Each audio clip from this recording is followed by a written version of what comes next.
Hey everybody, it is Sarah from Carib Chirp and welcome to another video. This video is kind of like a this or that.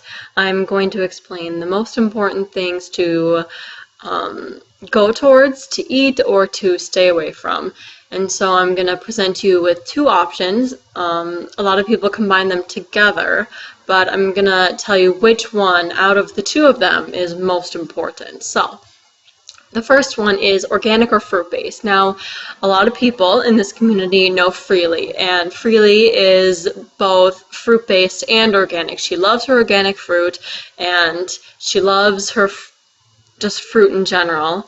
So, which is more important, organic or fruit-based? Now, there are lots of positives to being organic. For example, they have low amounts of pesticides, and oftentimes they are locally grown, which makes them more flavorsome and which makes them more nutritious because they are locally grown. However, some people can get a little too extreme with the whole organic thing, and just because a food is labeled organic, it doesn't make it inherently healthy. For example, like you can have like organic cookies or something, or you can have even organic cigarettes. I know someone smokes. You see, being organic isn't necessarily gonna make you healthy, and like it can be a really unhealthy mentality if you're just looking for organic foods. Now, obviously, if you're looking for organic fruit, that's a different story, but if you're going organic breads and organic cookies, and I don't know what else is organic because I've never really gotten into the whole organic movement. But fruit-based. Fruit-based is more important than organic. Fruit-based keeps you high energy. Fruit-based is always going to be low fat. Not all foods that are organic are going to be low fat. Fruit-based is always delicious. It's always going to keep you satisfied. It's always going to be highly nutritious. It won't depend upon the soil. A piece of fruit is always going to be more nutritious than an organic piece of bread. That's just the way it is. It's more important to stay fruit-based than organic because that's going to give you more nutrition, it's going to keep you higher energy, and it's just going to have overall better results. So, next one, fully raw or low fat?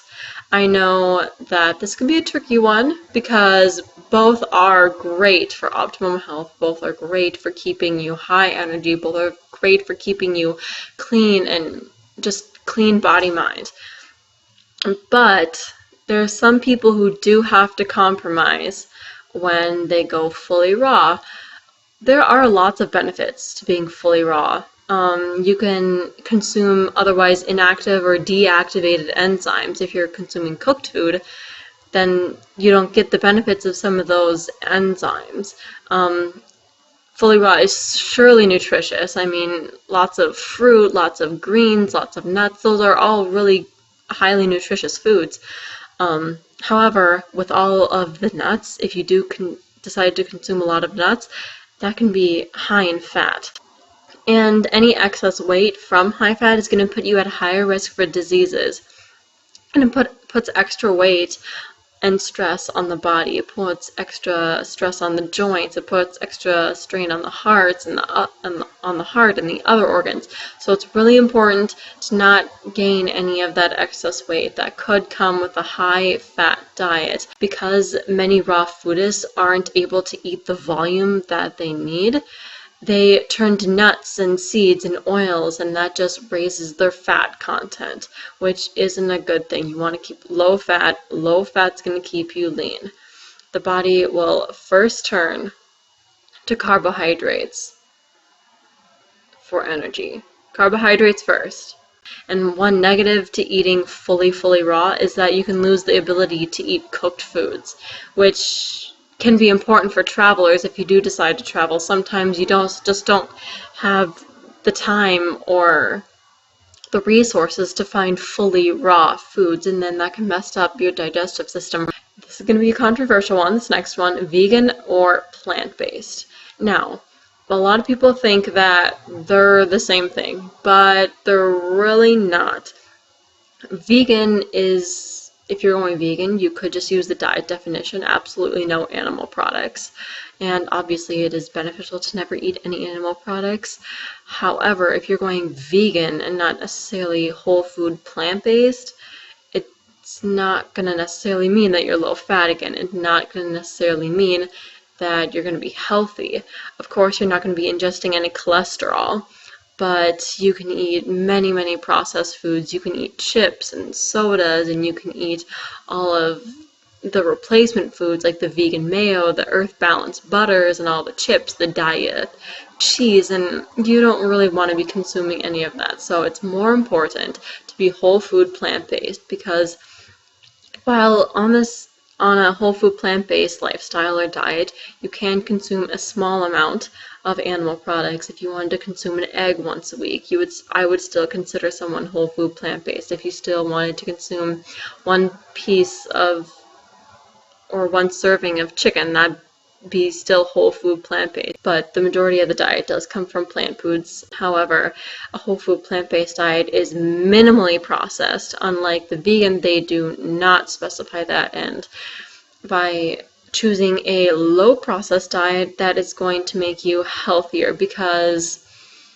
it's just going to include more nutrients. It's going to include more fiber. It's going to include more antioxidants, things like that have to be processed out when foods are processed more. And whole foods are generally going to be less calorically dense, which again means less chance of gaining weight.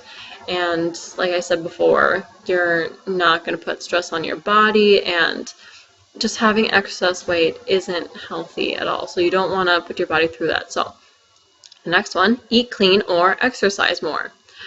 Now, exercise, obviously, both are great for health. And like I said, everything that I've said before is basically going to be good for your health. But I'm just saying, if you have to choose between one or the other, which is it going to be? And you want to choose eating clean over exercising. Exercise is great for your health. And it's great for stopping muscle degeneration. It's great for building muscle, and it will help you definitely in the long term. However, you can still be fat and be fit at the same time. I have lost the majority of my weight, over 60, 70 pounds, basically from eating clean. I sit on my ass a lot. This is true. I sit on my ass a lot. And I'm able to still lose weight just because I'm eating whole foods and I'm reducing the calorie density of my foods. And just with all the fiber, all the sugar, my body does not want the excess nastiness that has been in my body for so long, probably 10 or more years.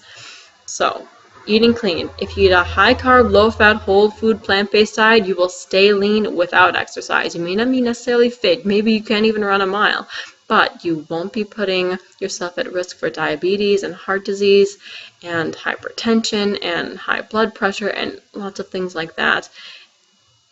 And in the end, diet, not exercise, is going to keep you healthy. Okay, and then the last one is, which is actually worse for you, salt or fat? Now, both are important for a high-carb, low-fat, whole food, plant-based diet. That's a mouthful. But the most important one to eliminate is fat. Yes, salt can cause a lot of problems. It can cause water retention, which leads to weight gain, and then it can also cause hypertension, stroke, osteoporosis, kidney disease, enlarged heart, headaches. Yes, and it can cause you to even overeat because it overstimulates your tongue.